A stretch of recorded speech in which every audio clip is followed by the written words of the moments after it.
ಭಾಳ ಮುಖ್ಯವಾಗಿ ಇವತ್ತು ಅನೌನ್ಸ್ ಮಾಡೋದು, ಈ ಬಾರಿ ವಿಶ್ವವಿಖ್ಯಾತ ದಸರಾ ಮಹೋತ್ಸವ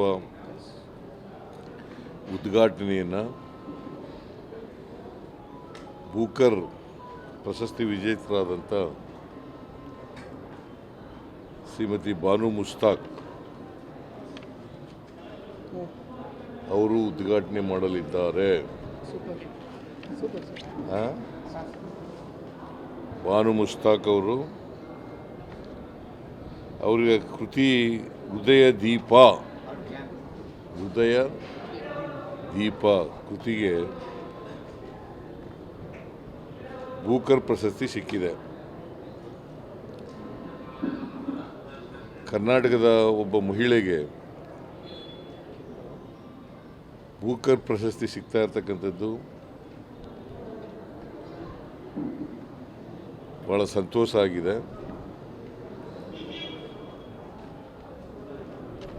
ಹಾಗಾಗಿ ಹೋರಾಟದ ಹಿನ್ನೆಲೆಯಿಂದ ಬಂದಂಥವರು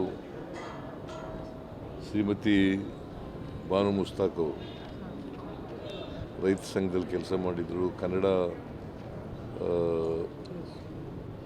ಚಳುವಳಿನಲ್ಲಿ ಕೆಲಸ ಮಾಡಿದರು,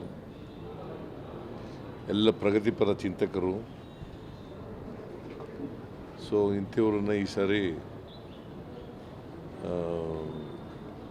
ಮಹಿಳೆಯನ್ನು ದಸರಾ ಮಹೋತ್ಸವ ಉದ್ಘಾಟನೆಗೆ ಆಹ್ವಾನ ಮಾಡಿದ್ದೀವಿ. ನಾನು ಕೂಡ ಅವ್ರ ಜೊತೆಲಿ ಮಾತಾಡಿದ್ದೇನೆ.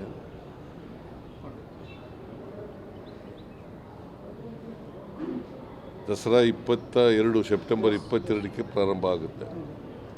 ಈ ಸಲ 11 ದಿನ ದಸರಾ ನಡೀತದೆ. ಶಾಸ್ತ್ರದ ಪ್ರಕಾರ ನವದಶಮಿ ಎಲ್ಲ ಇದು, ದಶಮಿ ಎಲ್ಲ 11 ದಿನ ದಸರಾ ನಡೀತದೆ. ಸೊ ವಿಜಯದಶಮಿ 11ನೇ ದಿನಕ್ಕೆ ನಡೀತದೆ. ಅಕ್ಟೋಬರ್ 2ನೇ ತಾರೀಕು ವಿಜಯದಶಮಿ ದಿನ. ಸೊ ಬಾನು ಮುಸ್ತಾಕ್ ಅವರಿಗೆ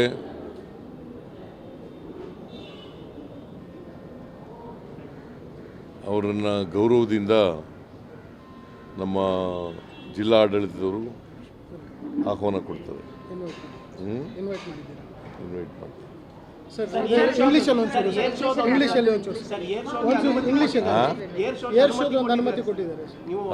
ಕೊಟ್ಟಿದ್ದಾರೆ.